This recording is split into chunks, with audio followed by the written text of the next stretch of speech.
다른 나라도 마찬가지로 같이 협력하기 바랍니다. 그런 내용이 있습니다. 실제로 그 군사훈련 중에 천안함 사고가 발생했다는 그런 말을 들을 때에 군사적 안보에 심각한 허점이 있는 것을 볼 수밖에 없습니다. 그래서 정말 그 관계자들이 거기에 대한 책임도 지고 또 이 침몰 원인에 대해서 아직도 일부에서는 의혹을 제기하고 있습니다. 다른 그런 국민들의 의문 제기와 다른 주장이 있는데 그거를 법률로 처벌하고 있음을 우리가 봅니다. 그러나 국가의 강력한 안보는 국민들의 신뢰에 기초하여 있음을 생각해서 처벌 이전에 먼저 중국을 포함하여 이웃 관련국에게 밝힌 그런 수준의 관련 자료와 조사 내용을 국민들에게도 공개하여 천안 사태와 관련하여 국민들의 신뢰를 회복해야 합니다. 마지막으로 남북이 이 위기를 잘 극복하여 한반도에서 전쟁이 일어나지 않고 남북 간 화해와 평화, 협력과 공존, 통일이 이루어질 수 있도록 계속 기도하고 서로 연대하기를 바랍니다. 평화의 종으로 오신 예수 그리스도께서 우리를 도와주시고 인도하여 주시기를 간절히 기원합니다. 이런 내용의 그런 메시지를 최근에 발표했습니다. 우리 기독교인들이 정말 그 여러 가지 다른 생각들도 있겠지만은 무엇보다도 예수님께서 과연 어떤 분이 어떻게 하셨을까를 생각하는 가운데 정말 평화와 화해의 사도요 직분자로 살아갈 수 있기를 바라는 마음을 함께 표현하고 있습니다.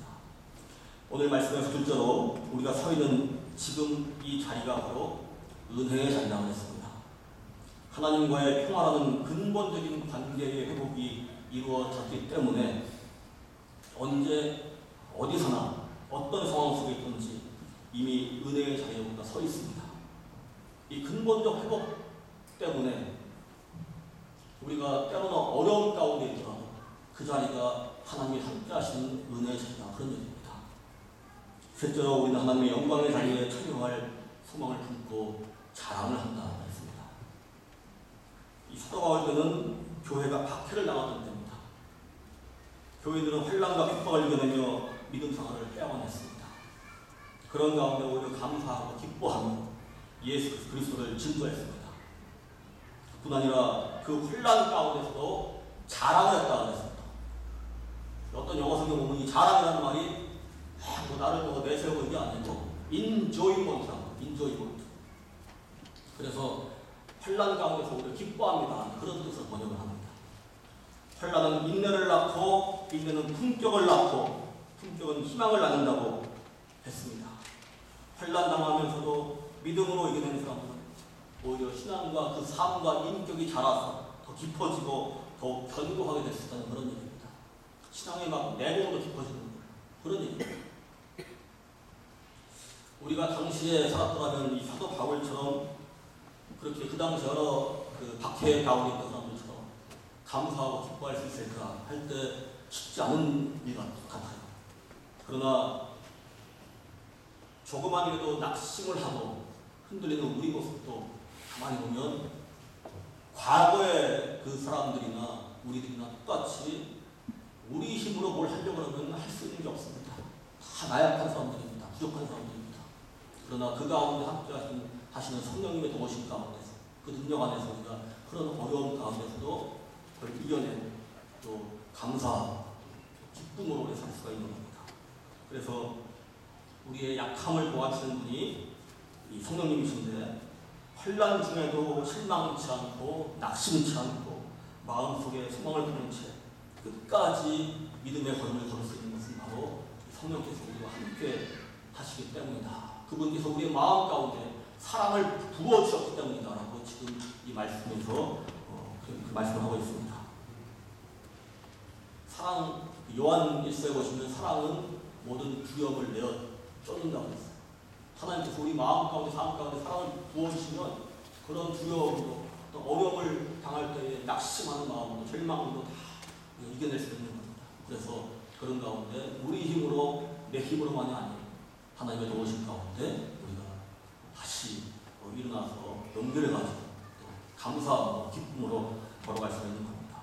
그래서 교회 성령님께서 지금 바로 이 순간 저와 여러분에게 우리 교회에 힘주시고 생명 주심을 우리가 믿을 수 있기를 바랍니다. 이 성령님은 하나님의 능력이나 어떤 기능이 아니고 삼위일체의 관계 속에서 우리를 도우시고 부르신 하나님이십니다. 자꾸 우리가 삼위일체를 말하다가도 또 예수님 말할 때, 성령님 말할 때 자꾸 떨어뜨려서 생각할 때 많이 있습니다.